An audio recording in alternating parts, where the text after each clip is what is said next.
ഒരു വർഷം ലോകം കുടിച്ചു തീർക്കുന്നത് 1200 കോടി ലിറ്റർ. കേൾക്കുമ്പോൾ ഞെട്ടൽ തോന്നുന്നുണ്ടോ? അമേരിക്കയിൽ മാത്രം ഓരോ സെക്കൻഡിലും 190 എനർജി ഡ്രിങ്ക് ക്യാനുകളാണ് തുറക്കപ്പെടുന്നത്. അതായത് നിങ്ങൾ ഈ വീഡിയോ കണ്ടു തീരുമ്പോഴേക്കും ആയിരക്കണക്കിന് ആളുകൾ ഈ പാനീയം കുടിച്ചു കഴിഞ്ഞു. ഏകദേശം 7.8 ലക്ഷം കോടി രൂപയുടെ ഈ വമ്പൻ ബിസിനസ് ഇന്ന് ലോകത്തെ കീഴടക്കി കഴിഞ്ഞു. എന്നാൽ വെറും പണക്കൊഴുപ്പ് മാത്രമല്ല ഇതിനു പിന്നിൽ. നമ്മെ ഉന്മേഷഭരിതരാക്കുന്ന ഈ എനർജി ഡ്രിങ്കുകൾ യഥാർത്ഥത്തിൽ ഫാക്ടറികളിൽ എങ്ങനെയാണ് നിർമ്മിക്കുന്നത്? അസംസ്കൃത വസ്തുക്കളുടെ മിശ്രണം മുതൽ അവസാന പാക്കേജിംഗ് വരെയുള്ള നിർമ്മാണത്തിന്റെ എല്ലാ ഘട്ടങ്ങളും ഈ വീഡിയോയിൽ കാണാം. ദ്രാവകം ക്യാനിലെത്തുന്നതിന് എത്രയോ മുൻപേ പ്രധാന അസംസ്കൃത വസ്തുവായ വെള്ളത്തിന്റെ കർശനമായ നിയന്ത്രണത്തിലൂടെയാണ് എല്ലാം ആരംഭിക്കുന്നത്. ഒരു വൻകിട ഫാക്ടറിയിൽ ഉപയോഗിക്കുന്ന വെള്ളം സാധാരണ വിതരണ ശൃംഖലയിൽ നിന്ന് മുൻകൂട്ടി ശുദ്ധീകരിക്കാതെ വരുന്ന ഒന്നല്ല. അന്തിമ രുചിയിലോ ഗന്ധത്തിലോ മാറ്റങ്ങൾ വരാതിരിക്കാൻ ഇത് വളരെ വിശദമായ ഒരു ശുദ്ധീകരണ സംവിധാനത്തിലൂടെ കടന്നുപോകുന്നു. ഈ ശുദ്ധീകരണത്തിൽ പല ഘട്ടങ്ങളുണ്ട്. ഖരമാലിന്യങ്ങൾ നീക്കം ചെയ്യാനുള്ള മണൽ അരിച്ചെടുക്കൽ, സാൻഡ് ഫിൽട്രേഷൻ, തുടർന്ന് ക്ലോറിനും മറ്റ് ജൈവപദാർത്ഥങ്ങളും ഇല്ലാതാക്കുന്ന ആക്ടിവേറ്റഡ് കാർബൺ ഫിൽട്ടറുകൾ എന്നിവ ഇതിൽ ഉൾപ്പെടുന്നു. പല സന്ദർഭങ്ങളിലും വെള്ളം റിവേഴ്സ് ഓസ്മോസിസ് അല്ലെങ്കിൽ ഡീമിനറലൈസേഷൻ പ്രക്രിയയിലൂടെ കടന്നുപോകുന്നു. ഇത് പാനീയം നിർമ്മിക്കുന്നതിനുള്ള രാസപരവും പ്രകൃതിദത്തവുമായ ചേരുവകൾ സ്വീകരിക്കാൻ തയ്യാറായ ഒരു ശൂന്യമായ ക്യാൻവാസ് പോലുള്ള നിഷ്പക്ഷമായ ദ്രാവകമായി മാറുന്നു. ഫാക്ടറിയുടെ ഒരു വിഭാഗത്തിൽ വെള്ളം തയ്യാറാക്കുമ്പോൾ മറ്റൊരു ഭാഗത്ത് സാങ്കേതിക വിദഗ്ധരും കെമിക്കൽ എഞ്ചിനീയർമാരും എനർജി ഡ്രിങ്കിന് അതിൻ്റെ വ്യക്തിത്വം നൽകുന്ന ചേരുവകൾ അളക്കുന്നതിലും മിശ്രിതമാക്കുന്നതിലും ശ്രദ്ധ കേന്ദ്രീകരിക്കുന്നു. ഈ ഘട്ടം കോമ്പൗണ്ട് സിറപ്പിൻ്റെ തയ്യാറെടുപ്പ് എന്നറിയപ്പെടുന്നു. ഒരു എനർജി ഡ്രിങ്ക് എന്നത് അടിസ്ഥാനപരമായി ഉത്തേജകങ്ങൾ, അമിനോ ആസിഡുകൾ, വിറ്റമിനുകൾ, പഞ്ചസാര അല്ലെങ്കിൽ മധുരപലഹാരങ്ങൾ, പ്രിസർവേറ്റീവുകൾ എന്നിവയുടെ മിശ്രിതമാണ്. ഏറ്റവും പ്രശസ്തമായ ചേരുവ കഫീനാണ്. വ്യവസായത്തിൽ പച്ചക്കാപ്പിസത്ത് അല്ലെങ്കിൽ ഗ്വാറാന പോലുള്ള പ്രകൃതിദത്ത സ്രോതസ്സുകളിൽ നിന്ന് കഫീൻ ലഭിക്കും. എന്നാൽ മിക്ക വൻകിട ഉൽപ്പാദനങ്ങളിലും ആൻഹൈഡ്രസ് കഫീനാണ് ഉപയോഗിക്കുന്നത്. ഇത് ലാബറട്ടറിയിൽ ഉൽപ്പാദിപ്പിക്കപ്പെടുന്ന ഉയർന്ന സാന്ദ്രതയുള്ള വെളുത്ത പൊടിയാണ്. ഇവിടെ കൃത്യത അത്യന്താപേക്ഷിതമാണ്. കാരണം ആസൂത്രണം ചെയ്ത അളവിനേക്കാൾ അല്പം കൂടിയാൽ പോലും അത് ഉൽപ്പന്നത്തിൻ്റെ ഫലത്തെയും സുരക്ഷയെയും പൂർണ്ണമായും ബാധിക്കും. കഫീനോടൊപ്പം ടൗറിൻ ചേർക്കുന്നു. ടൗറിൻ മൃഗങ്ങളിൽ നിന്ന് വേർതിരിച്ചെടുക്കുന്നതാണെന്നൊരു ജനപ്രിയ മിഥ്യയുണ്ട്.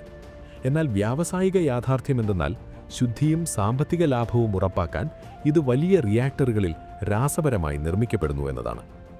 മിശ്രണം തുടരുമ്പോൾ niacin, pantothenic acid, vitamin B6, vitamin B12 തുടങ്ങിയ ബി കോംപ്ലക്സ് വിറ്റാമിനുകൾ ഇതിലേക്ക് വരുന്നു.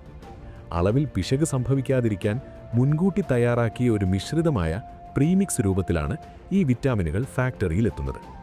പഞ്ചസാര, സാധാരണ സൂക്രോസ് അല്ലെങ്കിൽ ഉയർന്ന ഫ്രക്ടോസ് അടങ്ങിയ കോൺ സിറപ്പ് ആണ് അടുത്തതായി ചേർക്കുന്ന ഘടകം. ഇത് മധുരം നൽകാൻ മാത്രമല്ല, പാനീയത്തിന് ഘടനയും കട്ടിയും വിസ്കോസിറ്റിയും നൽകാനും സഹായിക്കുന്നു. പഞ്ചസാര ഇല്ലാത്ത എനർജി ഡ്രിങ്കുകളിൽ അസേസൾഫേം പൊട്ടാസ്യം, അസ്പാർട്ടേം തുടങ്ങിയ മധുരപലഹാരങ്ങൾ ഉപയോഗിക്കുന്നു. സാധാരണ പഞ്ചസാരയേക്കാൾ ഇവയ്ക്ക് വീര്യം കൂടുതലായതിനായി വളരെ ശ്രദ്ധയുള്ള ലയനിക്കൽ ഇതിനാവശ്യമാണ്. മധുരത്തെ സന്തുലിതമാക്കാനും നവോന്മേഷം നൽകുന്ന അനുഭവം നൽകാനും സിട്രിക് ആസിഡും സോഡിയം സിട്രേറ്റുകളും ചേർക്കുന്നു. ഇവ ആസിഡിറ്റി റെഗുലേറ്ററുകളായി പ്രവർത്തിക്കുന്നു. ഈ pH സന്തുലിതാവസ്ഥ രുചിക്ക് മാത്രമല്ല, മാസങ്ങളോളം കേടുകൂടാതെ സൂക്ഷിക്കാനും അത്യന്താപേക്ഷിതമാണ്.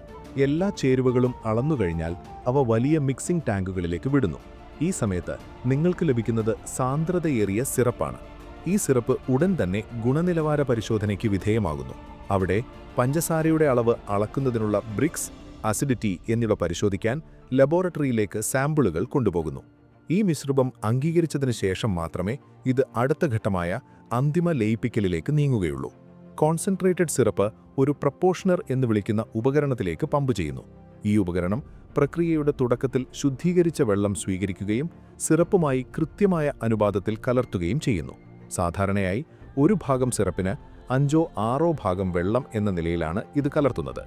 പകലിൻ്റെ ആദ്യഘട്ടത്തിൽ ഉൽപ്പാദിപ്പിക്കുന്ന ക്യാനനും 24 മണിക്കൂർ ഷിഫ്റ്റിലെ അവസാന ക്യാനനും ഒരേ രുചി തന്നെയാണെന്ന് ഈ പ്രവർത്തനം ഉറപ്പാക്കുന്നു. ലയിപ്പിച്ച ശേഷം പാനീയത്തിൽ ഗ്യാസ് അടങ്ങിയിരിക്കില്ല. കാർബണേഷനാണ് അടുത്ത ഘട്ടം. ഉപഭോക്താവിൻ്റെ അനുഭവത്തിന് ഇത് വളരെ പ്രധാനമാണ്. തണുപ്പിച്ച ദ്രാവകം കാർബണേറ്റർ എന്ന് വിളിക്കുന്ന ഉപകരണത്തിലൂടെ കടന്നുപോകുന്നു. കാർബണേറ്ററിനുള്ളിൽ ഗ്യാസും ദ്രാവകവും തമ്മിലുള്ള സമ്പർക്കം വർദ്ധിപ്പിക്കുന്ന സ്റ്റീൽ പ്ലേറ്റുകളിലേക്ക് ഉയർന്ന മർദ്ദത്തിൽ കാർബൺ ഡയോക്സൈഡ് കുത്തിവെക്കുന്നു. ഗ്യാസ് ദ്രാവകത്തിൽ തന്നെ നിലനിൽക്കുന്നതിനായി മർദ്ദം സ്ഥിരമായി നിലനിർത്തുന്നു. മർദ്ദത്തിൽ വ്യതിയാനമുണ്ടായാൽ എനർജി ഡ്രിങ്ക് നിറയ്ക്കുമ്പോൾ അമിതമായി നുരയ്ക്കുകയോ അല്ലെങ്കിൽ ഗ്യാസ് കുറഞ്ഞു പോകുകയോ ചെയ്യും. ഇത് ഉൽപ്പന്നത്തിന്റെ ഗുണനിലവാരത്തെ ബാധിക്കും. ദ്രാവകം തയ്യാറാക്കി കാർബണേറ്റ് ചെയ്യുമ്പോൾ തന്നെ ശൂന്യമായ അലൂമിനിയം ക്യാനുകൾ സിസ്റ്റത്തിലേക്ക് പ്രവേശിക്കുന്നു. അവ ട്രാൻസ്പോർട്ട് ലൈനിൽ എത്തുന്നു. ദ്രാവകം നിറയ്ക്കുന്നതിന് മുൻപായി ക്യാനുകൾ തലകീഴായി തിരിക്കുകയും അയോണൈസ്ഡ് വെള്ളമോ ഫിൽട്ടർ ചെയ്ത കംപ്രസ്ഡ് എയറോ ഉപയോഗിച്ച് കഴുകുകയും ചെയ്യുന്നു. ക്യാൻ നിർമ്മാതാക്കളിൽ നിന്ന് ഫാക്ടറിയിലേക്കുള്ള യാത്രയ്ക്കിടയിൽ അകപ്പെട്ട പൊടിയോ അവശിഷ്ടങ്ങളോ നീക്കം ചെയ്യാനാണ് ഇത് ചെയ്യുന്നത്. ഈ ശുചീകരണം ഓട്ടോമേറ്റഡ് ആണ്. കൂടാതെ മിനിറ്റിൽ 100 കണക്കിന് ക്യാനുകൾ എന്ന വേഗത്തിൽ ഇത് നടക്കുന്നു. വൃത്തിയാക്കിയ ഉടൻ തന്നെ ക്യാനുകൾ ഫില്ലറിലേക്ക് പോകുന്നു. ഇതാണ് ഉൽപ്പാദന ശൃംഖലയുടെ ഹൃദയം. ഓരോ ക്യാനും വായു കടക്കാതെ വിധം സീൽ ചെയ്യുന്ന ഒരു വാൽവിനടിയിൽ വയ്ക്കുന്നു. തുടർന്ന് ദ്രാവകം കൗണ്ടർ പ്രഷറിൽ ക്യാനിലേക്ക് ഒഴുകുന്നു. കൃത്യമായ അളവെത്തിയ ഉടൻ വാൽവ് അടയുകയും ക്യാൻ സീമറിലേക്ക് നീങ്ങുകയും ചെയ്യുന്നു. ക്യാനിൽ അടപ്പ് സ്ഥാപിക്കുന്ന മെഷീനാണ് സീമർ.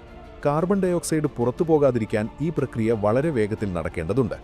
അടപ്പ് സ്ഥാപിക്കുകയും ക്യാനിന്റെയും അടപ്പിന്റെയും വശങ്ങൾ കൂട്ടിമടക്കി ഡബിൾ സീമിംഗ് എന്ന പ്രക്രിയയിലൂടെ വായു കടക്കാതെ വിധം ഉറപ്പിക്കുകയും ചെയ്യുന്നു. ഇത് ആന്തരിക മർദ്ദം താങ്ങാൻ പാകത്തിന് സീലിംഗ് ശക്തമാക്കുന്നു. നിറച്ചതിന് ശേഷവും ദൃശ്യപരവും താന്ത്രികവുമായ ഗുണനിലവാര പരിശോധന തുടരുന്നു. ഓരോ ക്യാനിലും ശരിയായ അളവിൽ ദ്രാവകമുണ്ടോ എന്ന് പരിശോധിക്കാൻ എക്സ്റേ അല്ലെങ്കിൽ ഇൻഫ്രാറെഡ് സെൻസറുകൾ ഉപയോഗിക്കുന്നു. 1 മില്ലിലിറ്റർ പോലും കുറവാണെങ്കിൽ സെക്കൻഡുകൾക്കുള്ളിൽ ഒരു ന്യൂമാറ്റിക് ആം ആ ക്യാനിനെ പുറന്തള്ളുന്നു. കൂടാതെ സീമിംഗ് ശരിയാണോ എന്നും ആന്തരിക മർദ്ദം കൃത്യമാണോ എന്നും പരിശോധിക്കാൻ ഒരു പ്രഷർ ഇൻസ്പെക്ടർ വഴിയും ക്യാനുകൾ കടന്നുപോകുന്നു. അവിടെ നിന്ന് ക്യാനുകൾ ഇൻജെറ്റ് പ്രിന്ററിലേക്ക് പോകുന്നു. ഇത് ക്യാനിന്റെ അടിയിൽ നിർമ്മാണ തീയതി, ബാച്ച്, കൃത്യമായ സമയം എന്നിവ അടയാളപ്പെടുത്തുന്നു. വിപണിയിൽ എന്തെങ്കിലും പ്രശ്നമുണ്ടായാൽ ആ പാനീയം ഏത് മിനിറ്റിൽ നിർമ്മിച്ചതാണെന്നും ഏതൊക്കെ അസംസ്കൃത വസ്തുക്കളാണ് ഉപയോഗിച്ചതെന്നും ഫാക്ടറിക്ക് കൃത്യമായി അറിയാൻ ഈ ട്രേസബിലിറ്റി സഹായിക്കുന്നു. ഓരോ ക്യാനുകളും പരിശോധന കഴിഞ്ഞ് തയ്യാറായാൽ അവ ഗ്രൂപ്പുകളായി തിരിക്കുന്നു. വിൽപ്പന രീതി അനുസരിച്ച് 6, 12 അല്ലെങ്കിൽ 24 യൂണിറ്റുകളുടെ പാക്കുകളായി അവ ക്രമീകരിക്കുന്നു. ഇത്രയധികം സങ്കീർണമായ പ്രക്രിയകളിലൂടെ കടന്നുപോയാണ് ഓരോ എനർജി ഡ്രിങ്ക് ക്യാനും നിങ്ങളുടെ കയ്യിലെത്തുന്നത്. അടുത്ത തവണ നിങ്ങളൊരു ക്യാൻ തുറക്കുമ്പോൾ അതിനു പിന്നിലെ ഈ അത്ഭുതകരമായ നിർമ്മാണ രീതി തീർച്ചയായും നിങ്ങളുടെ ഓർമ്മയിൽ വരും. എന്നാൽ ഒരു കാര്യം ഓർക്കുക, ഇവയിൽ അടങ്ങിയിരിക്കുന്ന അമിതമായ പഞ്ചസാരയും കഫീനും ആരോഗ്യത്തിന് ഗുണകരമല്ല. അതിനാൽ മിതമായ അളവിൽ ഉപയോഗിക്കാൻ ശ്രദ്ധിക്കുക. ഈ വീഡിയോ നിങ്ങൾക്ക് ഉപകാരപ്പെട്ടെങ്കിൽ തീർച്ചയായും ലൈക്ക് ചെയ്യുക. നിങ്ങൾക്കും കൂട്ടുകാർക്കും ഏറ്റവും ഇഷ്ടപ്പെട്ട എനർജി ഡ്രിങ്ക് ഏതാണെന്ന് താഴെ കമന്റ് ബോക്സിൽ രേഖപ്പെടുത്തുമല്ലോ. ഇതുപോലുള്ള കൂടുതൽ ഇൻഫർമേറ്റീവ് വീഡിയോകൾക്കായി ഈ ചാനൽ സബ്സ്ക്രൈബ് ചെയ്യാൻ മറക്കരുത്. അടുത്ത വീഡിയോയിൽ കാണുന്നതുവരെ ബൈ.